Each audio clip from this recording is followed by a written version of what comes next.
Okay, we're going to discuss some things tonight, some new perspectives into the esoteric concerning America's place in the coming new age. Very abstruse subject, could be a weekend seminar in and of itself.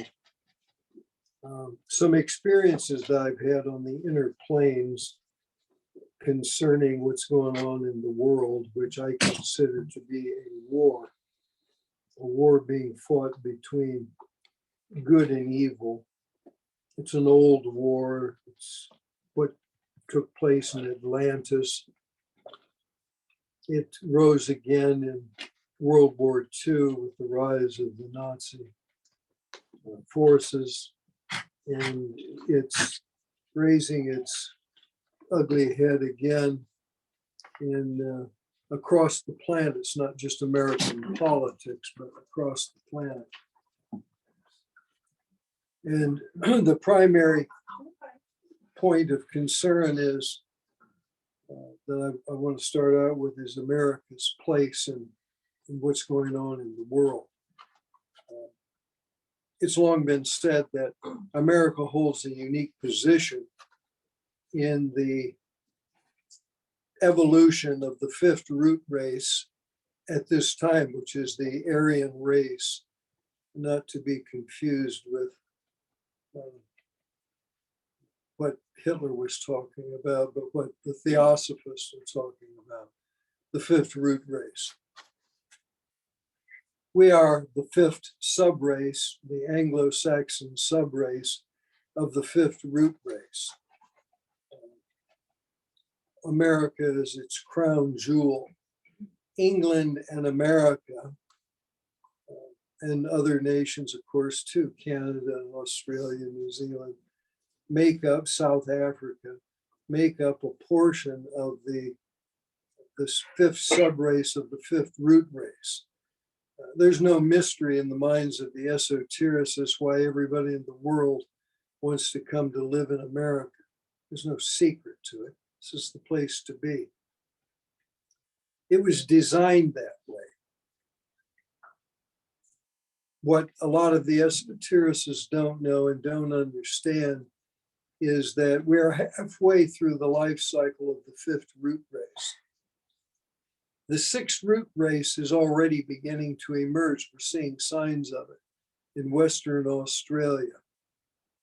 That's a whole nother lecture. It could be a weekend seminar, just talking about the emerging sixth root race, which will evolve out of the fifth subrace. I've mentioned some of the esoteric aspects of that in other lectures. But we're also not only halfway through the life cycle of the fifth root race, but we're at the end of the Piscean age and at the beginning of the age of Aquarius. And when an age dies, it gives birth to a new age. And so we're in the birthing process of the Aquarian age. The birthing process can be very painful and uncomfortable. And certainly what's happening in the world is very painful and uncomfortable throughout the planet. But we're focused largely, our emphasis is on the fifth subrace of the fifth root race, which is, like I said, America, Canada, England. America and England share a second ray soul. America has a sixth ray personality and England has a first ray personality.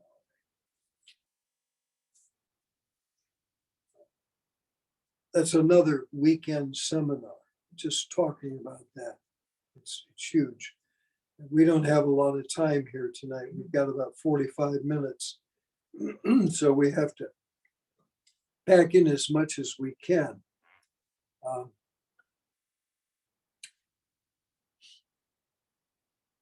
My other vignette that I wanted to talk about is experiences that I've had on the inner planes. When you're a disciple, a lot of times you'll be drawn into the astral world and into the astral planes.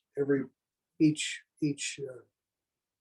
plane has 7 subplanes. I was in one of the subplanes, won't say which one, but I was involved with a group of very high spiritual beings, along with guys like myself of a lower stature, who were fighting a battle. It wasn't with guns, wasn't with bombs. It was in the world of ideas and thought forms. It was in the world of, it was in the astral world. It was emotional. And it involved black magic psychology, dispelling the psychology of the black magicians. I've said this before, but it's so important that it's worth repeating again.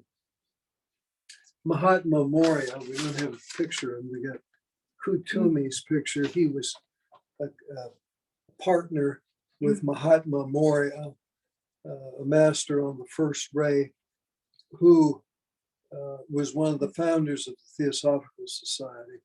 And it was Moria who said that 240,000 years ago in Atlantis, a great war was being fought against the dark forces. World War II was a similar war between the dark forces and the forces of light. Hitler was the real esoteric, deep secret of Adolf Hitler was that he was a sub-race Manu. You'll have to turn off your audio there, whoever's talking on the Zoom meeting, because we can hear you here. So Adolf Hitler was a sub-race Manu of the 4th sub-race of the 5th root race. Joe Stalin was a third sub-race Manu of the 5th root race. All of the branches of the 5th root race were involved in World War II, plus the Chinese and the Japanese, obviously the Japanese to a much greater extent than the Chinese were involved in World War II. They are 4th root race, remnants of the 4th root race, the Atlantean root race, the Sino-Japanese. I always tell people who are concerned about China and the rise of China, I'm not as concerned about it as you are. And the reason I'm not concerned about it is I'll give you an example. In a very private conversation with my friend and teacher, Douglas Baker, one night in London, England, where it was just the two of us. We were talking about World War II. Of course, he fought in World War II, 6 years. Went in when he was 16 years old into an infantry company. Wound up in tanks. I had a similar thing happen to me in Vietnam. I started out in the infantry and wound up in tanks. It doesn't happen too often, but it does happen. He said that we were talking about the development of the atom bomb and the original intentions and the plan, largely because of information that came in from Albert Einstein, who had written a letter to Roosevelt, the president, Franklin Roosevelt, and told him that the Germans were trying to develop an atom bomb, and if they had developed the bomb and they were successful, they could easily win the war. And that started the Manhattan Project, one of the greatest single efforts in the history of humankind, and urgent. It was very urgent. And in the beginning, the intention of the use of the atom bomb was to drop it on the Germans. And through intervention by the spiritual hierarchy, it was decided that the bomb would be used on the Japanese. The momentum of the war had changed, largely because of the Russian involvement, a massive army moving to the west into Europe to defeat Germany. And I said to Baker, I said, well, why would the hierarchy suggest using the atom bomb on the Japanese and not on the Germans? And he said very simply, fourth root race. The Japanese are a remnant of the fourth root race, a lower root race. And so people who run around in fear of the Chinese, and it's easy to be one of those people, you need to review the esoteric history of the planet, which is no easy task. But the reading of volume 2 of The Secret Doctrine will give you some hints. The real secret of the secret doctrine, I always say, is being able to read between the lines. What is she really saying? What is she implying? Same with Alice Bailey. Read between the lines. Bailey gave us a hint. She said it was in World War II was an intertribal war. What does that mean? Well, it means it's a war within the fifth root race. That's what it means. You had all these sub-races, Germany, the Teutonic, Leadbeater said, identifies them as the Teutonic race, the Russians, the Americans, the English, even India supplied a huge army, part of the fifth root race, along with the Americans and the English, to defeat the Axis forces. So we're at a point now, very critical point in the history of the world as we're entering the third millennium, and we're watching the Piscean age die out, and we're watching the Aquarian age being born. You would have told somebody when I was in high school that you'd have cell phones and computers that would do the work of 2,000 people. No one would believe it. And yet it's true. Even greater inventions are to come. Free energy will be one of those that will come. And all this nonsense about charging your electric vehicle to a coal-burning power plant in Marysville up on the St. Clair River don't make a lot of sense to guys like me. I've heard every argument, some recently. And they're getting ahead of themselves. When free energy comes, then the cars will automatically, a migration to electric vehicles will take place. And it's coming. We're going to have it. It'll change the world for all time. Free energy, unheard of, free energy. Nikola Tesla and all that implies. The true father of the 20th century, Nikola Tesla.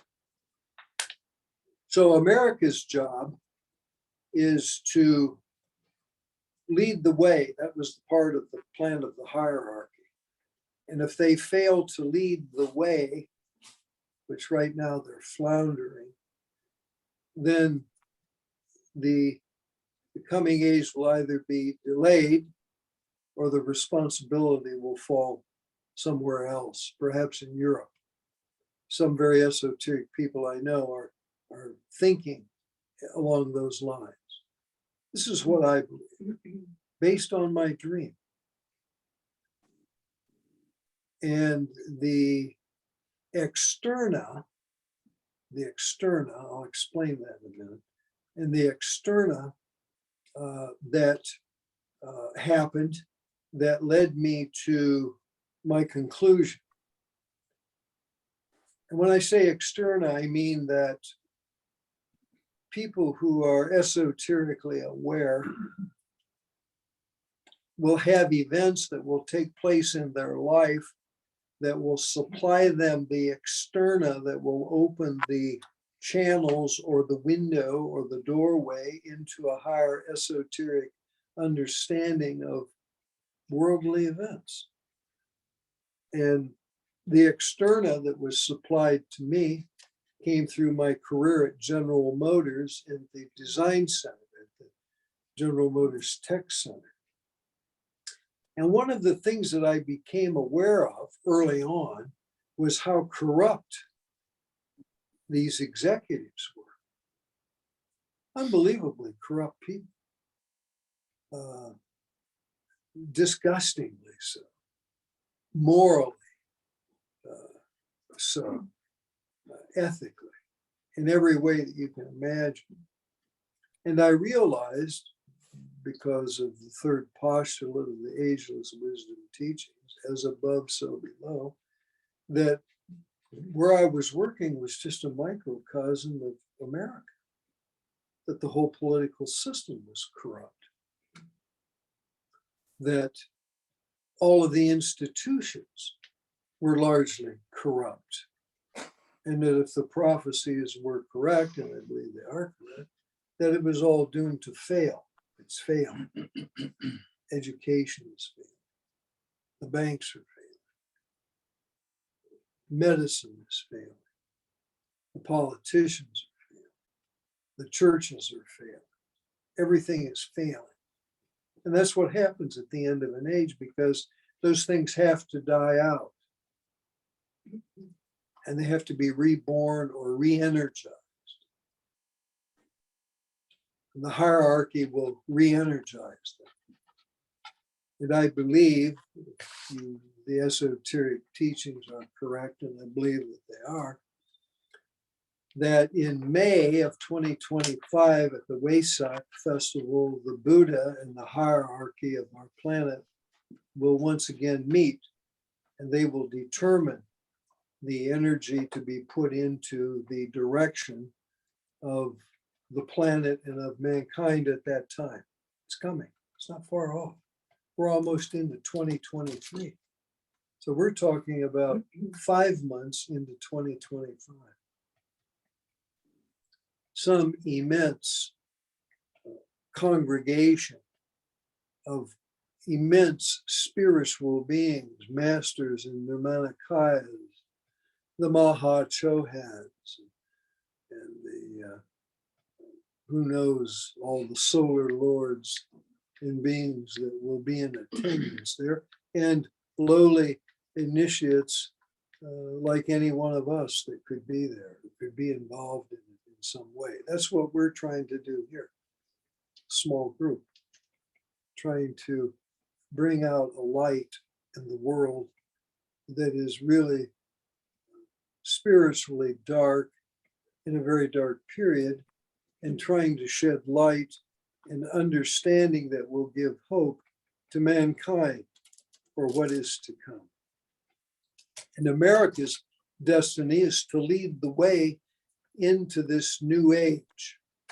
And we're hoping that that we can achieve that. That brings us to the horoscope of Donald J. Trump, which I've written out some parsed, some aspects in his horoscope.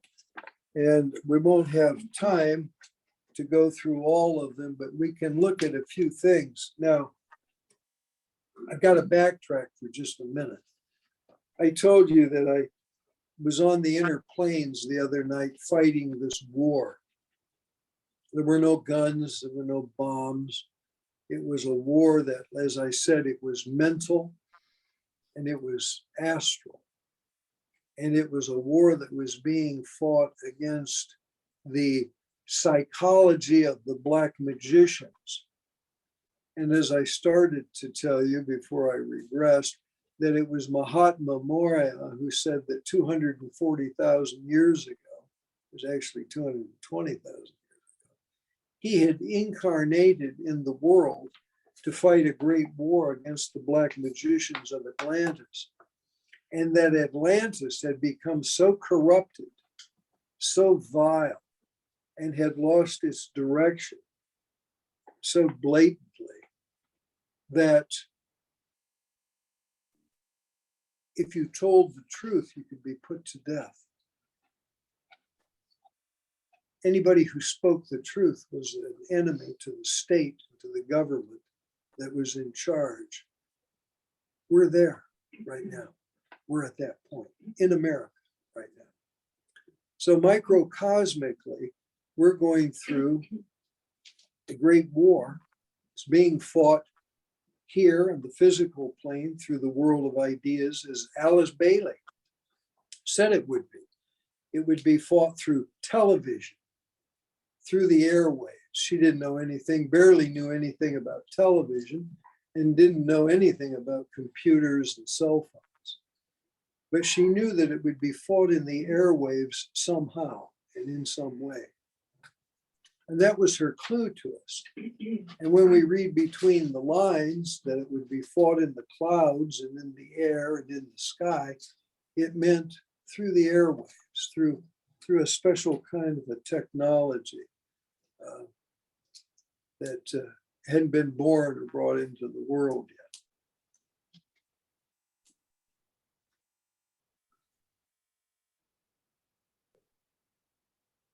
Periodically, these great battles between evil, good and evil, they appear and disappear. Sometimes the bad guys win and sometimes the good guys win. But we're on the ascending arc. And I believe that the black magicians and the dark forces of the planet, which were dealt a severe blow in World War II, still remain. The passage in the great invocation that says, may it seal the door where evil dwells. Where does evil dwell?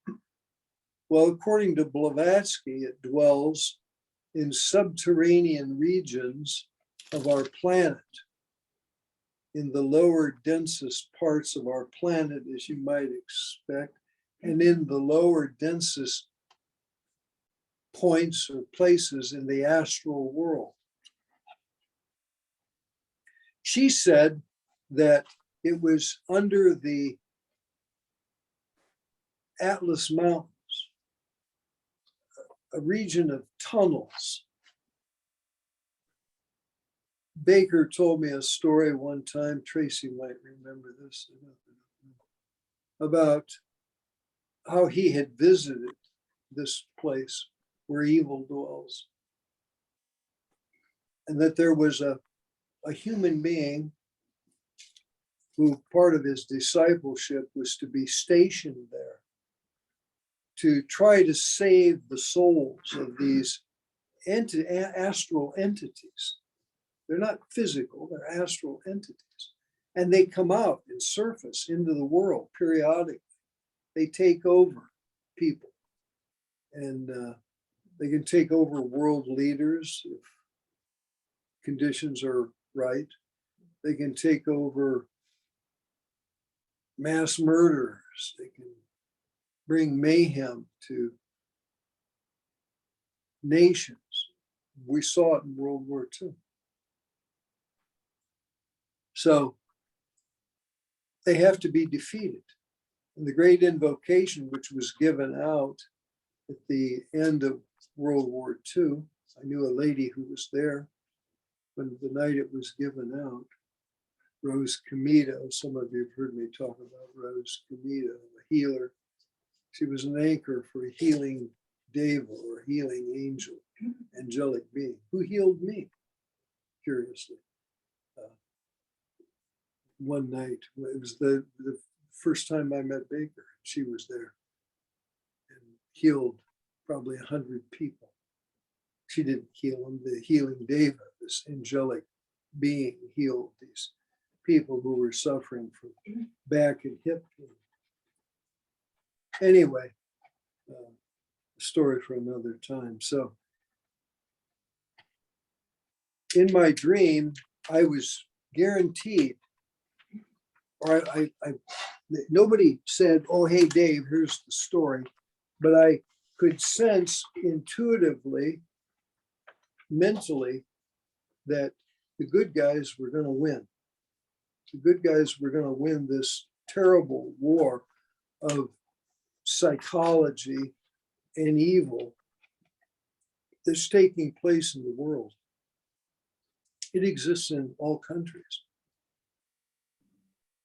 It's more horrendous than anything that you can imagine. Americans are basically naive people to begin with because they've lived an easy life since World War II, especially. I grew up in it. I know about it.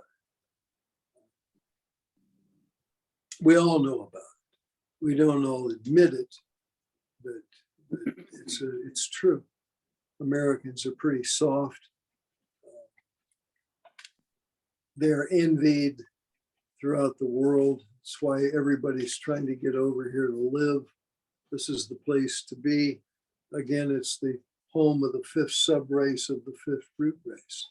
And people who aren't a part of it want to be a part of it. You can't blame them.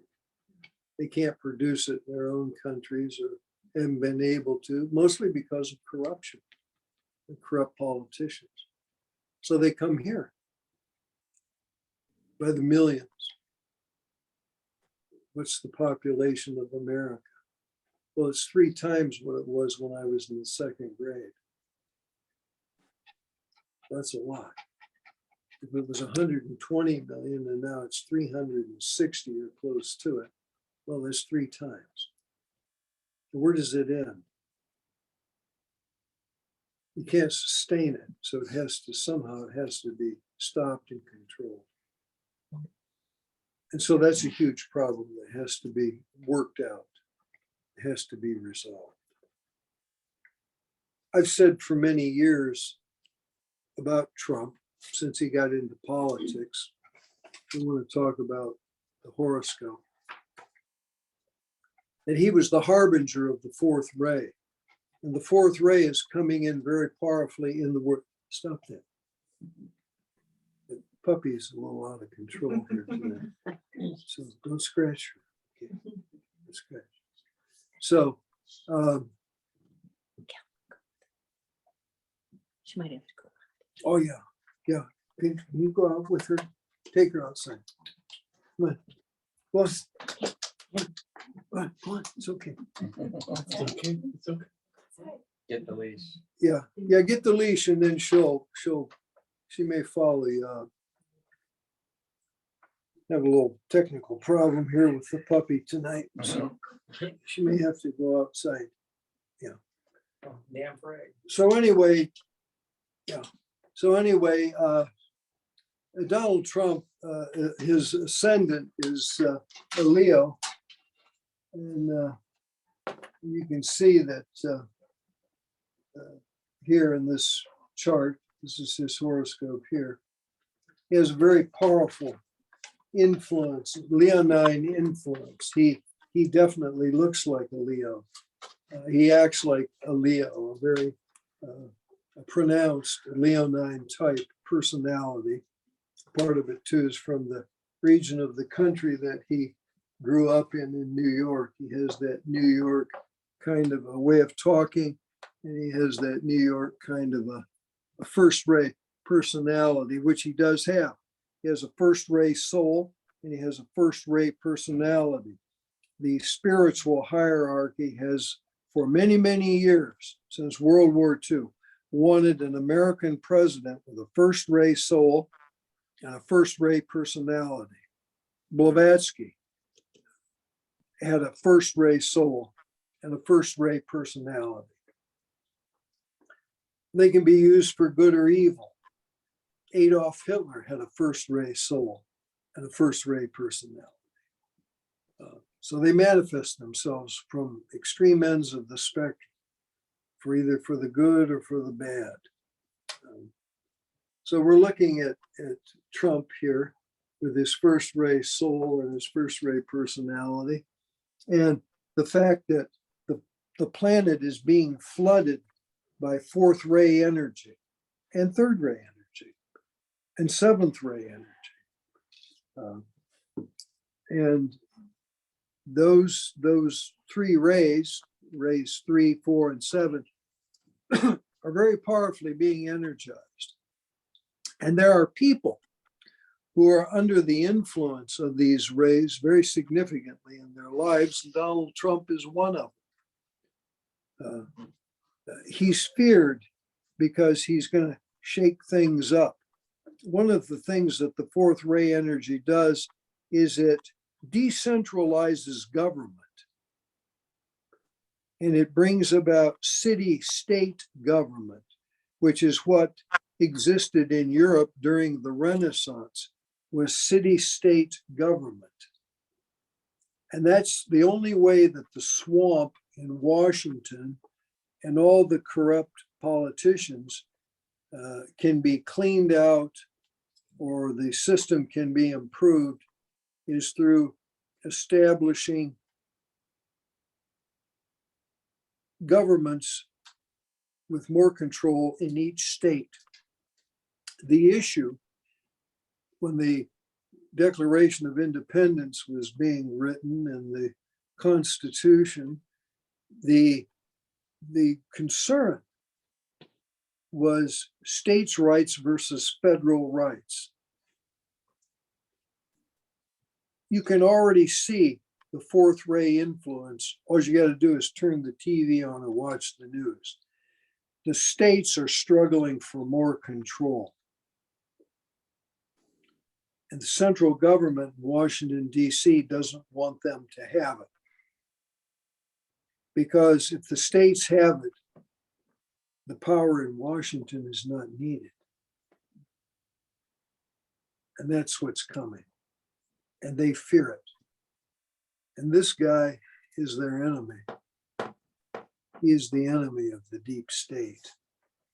When the FBI turns against the American people and what is good for the majority, you know that the fourth ray is at work. Harmony through conflict. So there will be a harmonious time. The degree of that will be determined by the spiritual hierarchy in the Wesak full moon of 2025.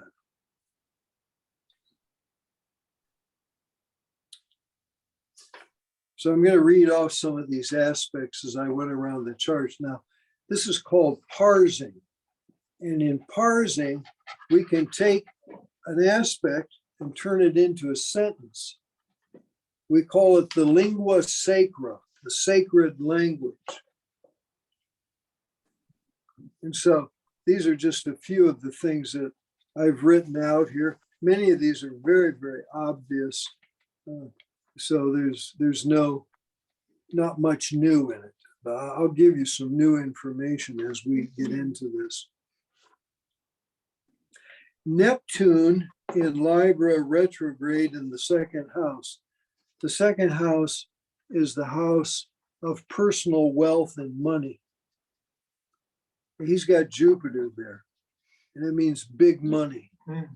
Big. Jupiter is a big, the biggest planet, the most benign. It is the esoteric ruler of Aquarius, and the esoteric ruler of the age of Aquarius is Jupiter. And Jupiter, the Aquarian age, will be a benign age. It'll be an age where the dearest hopes and wishes, 12th house, dearest hopes and wishes, were not realized in the Piscean age, and we're talking about the universal brotherhood of mankind, was not realized and never became a reality in the Piscean age, but it will be in the age of Aquarius. So, one of the things that it shows retrograde, and when things are retrograde, it means you actually, oftentimes you get a second chance. You can fail, but get a second chance. I knew an old guy when I was a kid. He was a friend of my dad's. His name was Amos Adams, and he'd filed bankruptcy 7 times in his life and died a millionaire. He owned a savings and loan company. Filed bankruptcy 7 times. He was a very successful businessman and struggled for years. Donald Trump has had difficulties and has also surmounted them financially. It also parses Neptune in Libra. You have to look at these shapes and think of what the shapes mean. You could turn it upside down and it would be like a pocket on a pair of jeans where you'd hold your billfold. It means deep pockets is parsing of these symbols. Deep pockets. Big business gets many chances in the second house. It's Jupiter also in the second house retrograde. Big money made in buildings of bricks and mortar, a roller coaster of business dealings. And when we look over at the seventh house, which is the house of partnerships, business, marriage, we see Aquarius on the cusp of the seventh house. And Aquarius has meanings of being up and down. It's also a radio wave or the heartbeat on a prompter in a hospital room. But it also means in and out of relationships, both business deals, marriages, whatever. He's in and out of them. He has his ups and downs.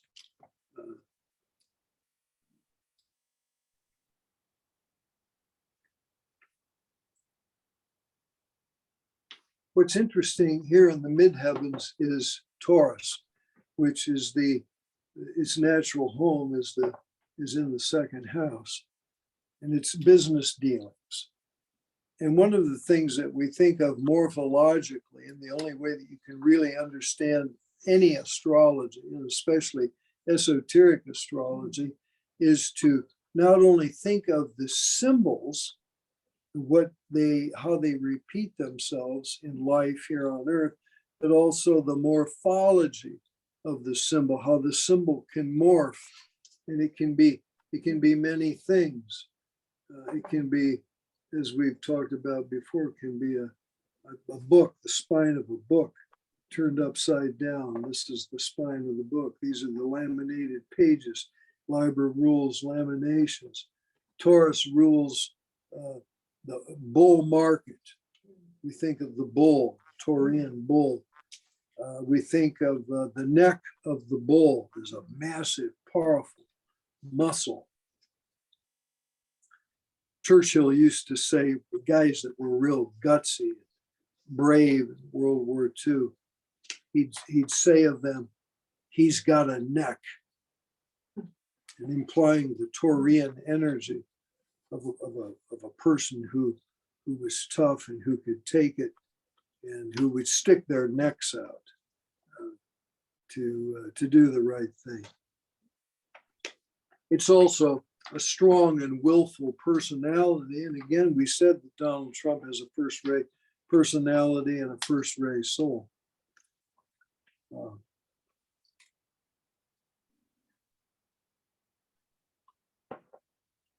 Trying to look at all the things I've written about. He's all about business, whether it's the business of business or it's the business of the government. He's all about the business of it. He's real serious about his perspective on the government and on businesses. What's interesting too is the sun in opposition to the earth, or the earth, I should say, in opposition to the sun. You can see how those lay out. The sun is always opposite the earth. The earth is always opposite the sun in every horoscope. This implies that he is the cynosure of all eyes, the parsing of the symbols. It's interesting here in the 10th house is the house of the father. It's the house of also the spiritual father. It also shows that he is a scapegoat he's used as a scapegoat by his enemies. Blame him for whatever happened that was not good. One of the most interesting things in his horoscope for me is the stellium of planets in Cancer. And when you think of Cancer, the symbol of Cancer is the crab. And if you've ever been on the beach, especially where there's the little hermit crabs, and you approach the crabs, they all move sideways, and then they move this way, and they got their little hands going, and they're trying to, defend themselves, but they're sideways movement. And certainly Trump has been sidelined and moved sideways through his enemies.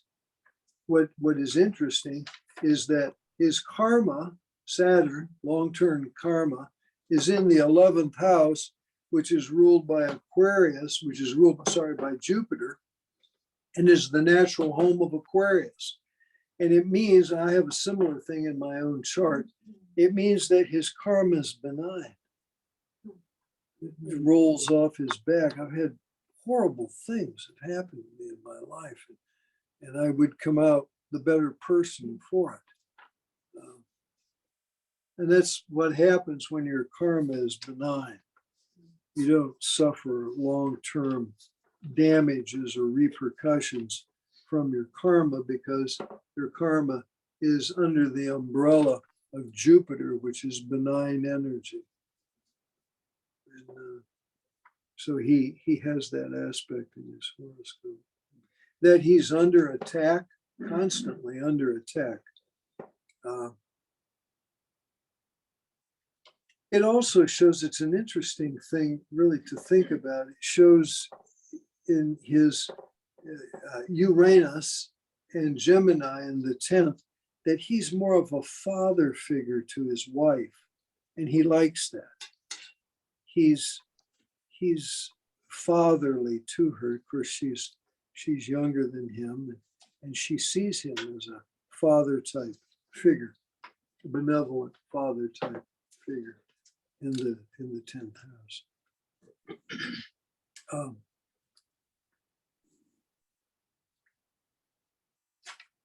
The Pluto aspect for me was interesting, and I was intrigued to parse it because even though he's Leonine and Leo-like, the Pluto is the dog aspect. I remember looking at what was her name? Whitney Houston. Remember Whitney Houston? Mm-hmm. She was married to a guy named Bobby Brown. And she had Pluto over here in the 7th house, which is the house of marriage. And it showed that he remember Pluto, the dog in the Disney film, that Bobby Brown treated Whitney Houston as if she were a dog. And he did. And eventually it led to her demise.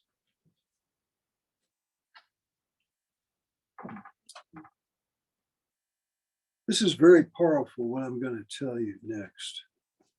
And it involves a conversation, another one of my clandestine conversations with Douglas Baker, Dr. Douglas Baker, at his home just on the outskirts of London, probably 12 or 13 years ago. And one of this aspect of the Pluto, which can be very negative, in Leo, is that he is surrounded by a circle of devil worshipers. Now, you can interpret that literally, or you can interpret it figuratively. But this is what Baker told me 12 years ago, and I'm seeing it surfacing. It's starting to surface.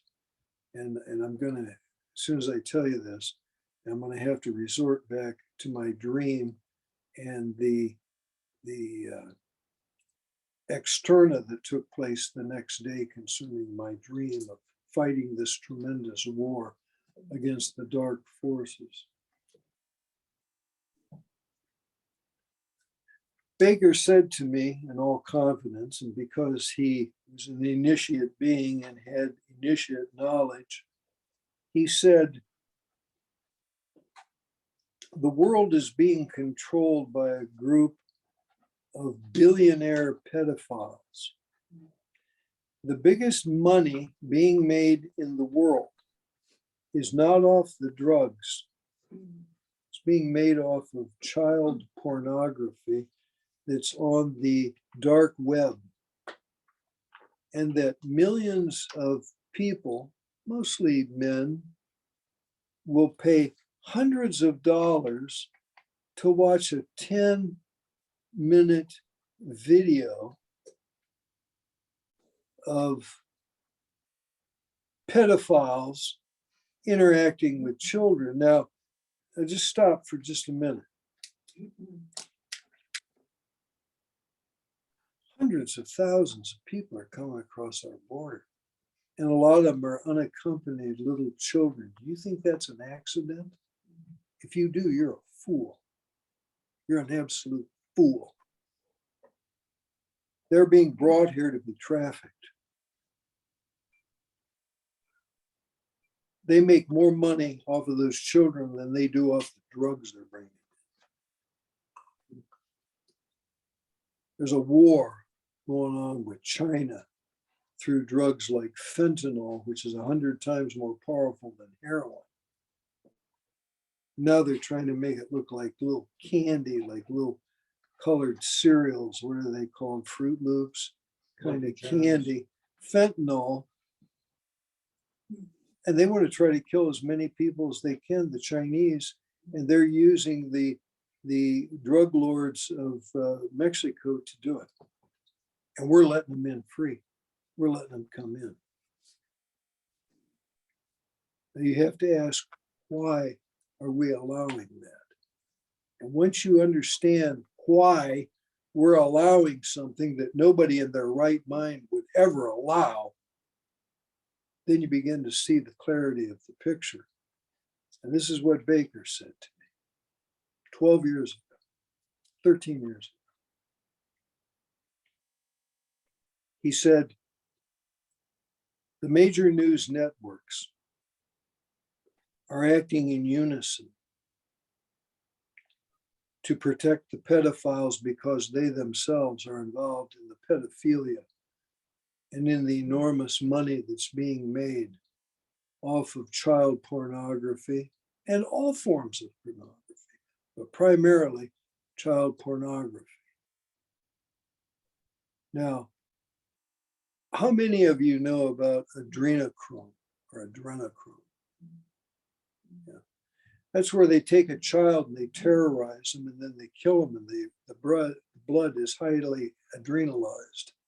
And they believe that by drinking the adrenalized blood of the murdered child, that they are then energized and given vitality and energy. And that's a common belief in Hollywood. Baker said many years ago at one of his lectures, probably 40 years ago, that Hollywood was in fact the dweller on the threshold of America. And it was holding America back from its spiritual destiny, was the 40 years ago, and the corruption of these Hollywood executives and whatever the peripheral people, some of the actors and actresses. That's a lot to think about. My buddy in England, who was Baker's assistant for 30 years, said that if you released the truth to the American people all at once, they couldn't handle it. They couldn't handle it because it is so unbelievable, the corruption and the evil that they are involved in, that they wouldn't be able to either comprehend it, couldn't accept it because it sounds so overwhelming and disgusting. Okay, we probably got to call it for tonight, but we're we're running out of time.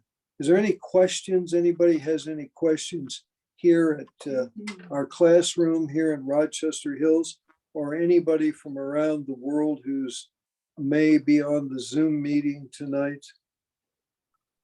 They can turn up your volume if you want to ask a question. I had a question. Someone, Yeah. I read that Donald Trump was born on a at the day of an eclipse. Is that true, or can you know? No. Do you know? Okay. David, you talked about where evil dwells in the subterranean Yeah. areas. I know this is different, but does it have anything to do with CERN, the super collider in Switzerland? Their theories that they are releasing demonic spirits and that they're opening a portal? No. Nothing to do with No, it's a bunch of New Age hocus pocus. You know, one of the problems with the emerging New Age is that about the first 50 or 100 years of the Aquarian Age is just going to be filled with chaos and nonsense.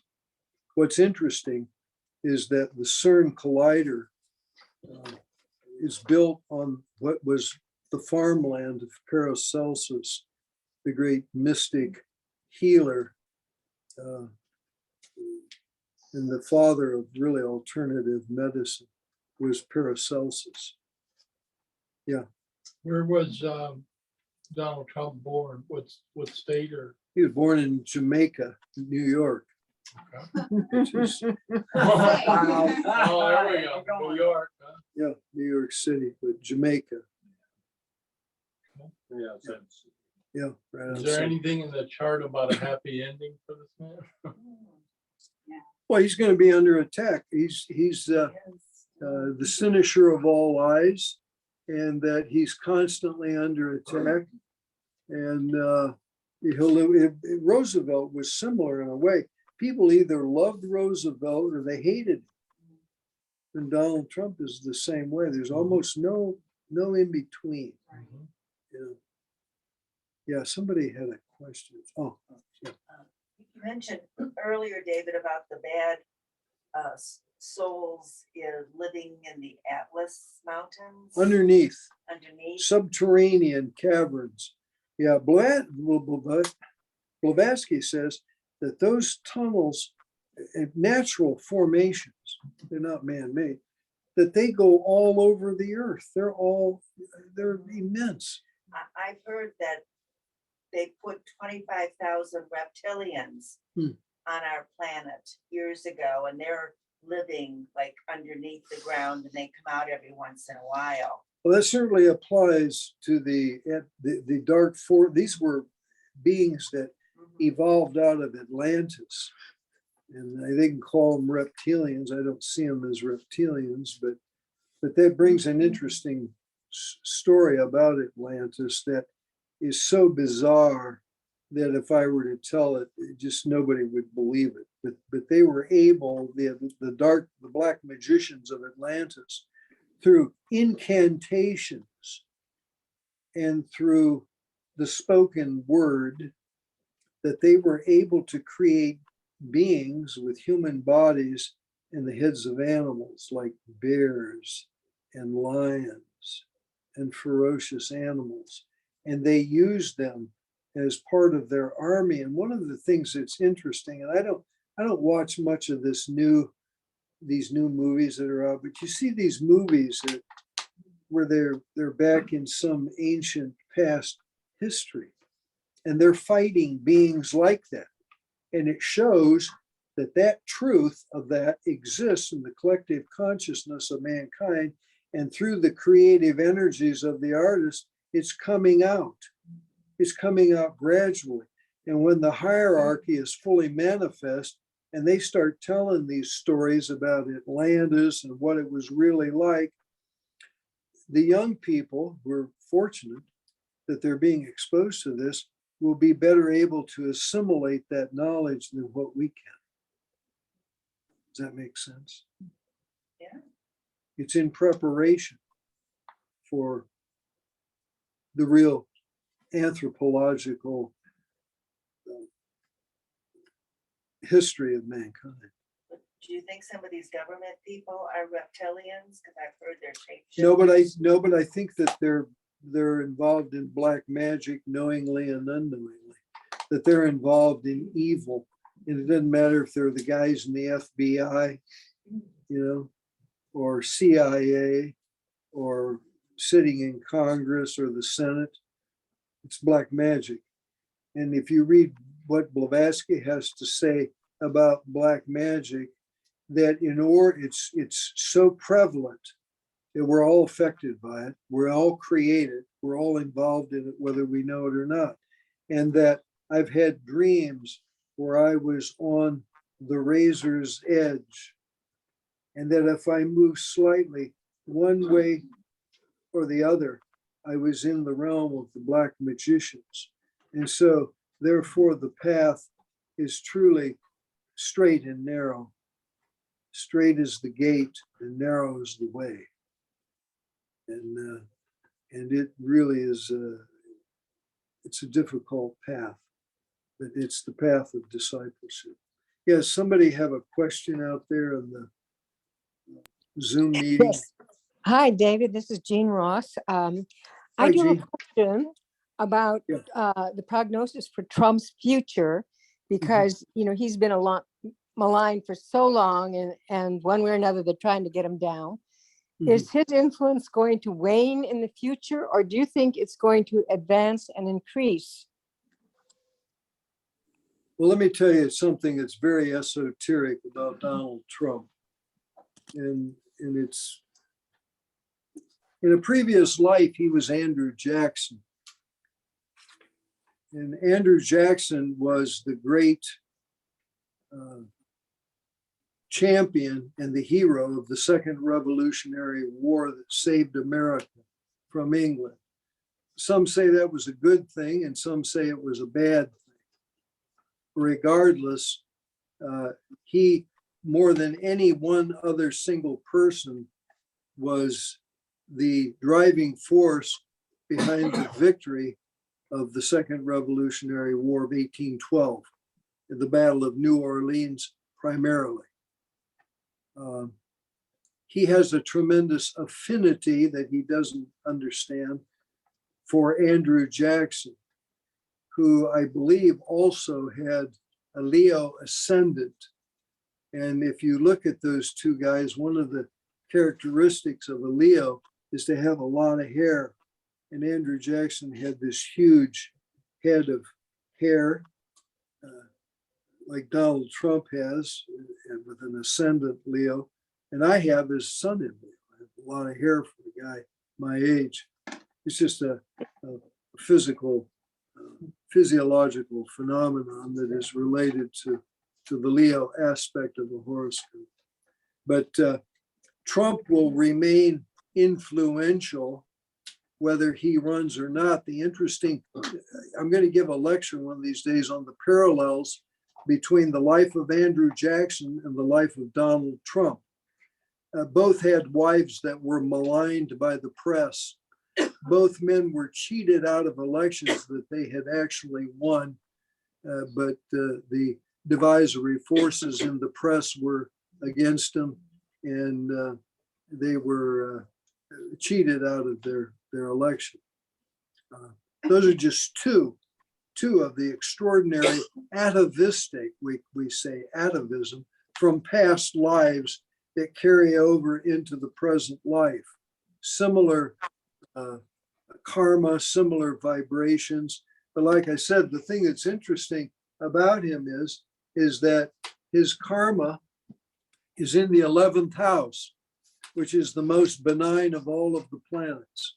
And the bad things that happen to him, they just runs off his back like water off of a duck's back. He's unaffected by it. It's the Teflon effect. They can't make anything stick. And that's largely because of that right there. So the astrology, as far as I'm concerned, the astrology works. Anybody else with any questions? When you do these astrological things, do you use computer programs or you do it? Well, this chart is a computer program. Yeah. We use something that's very similar to the old, what's it called, Tracy? Solar fire. Solar Fire 5.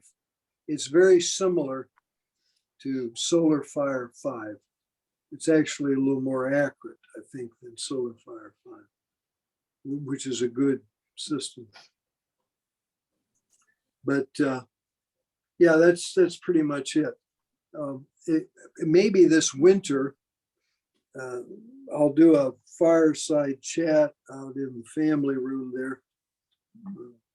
And we'll have the fireplace ablaze, and I'll give a lecture on the atavistic parallel conditions that are in both the life of Andrew Jackson and in the life of Donald Trump. You know, Andrew Jackson was maligned, and rightly so, because he was the initiator of the Trail of Tears, where the Indians were taken out of the southeast and moved to the southwest.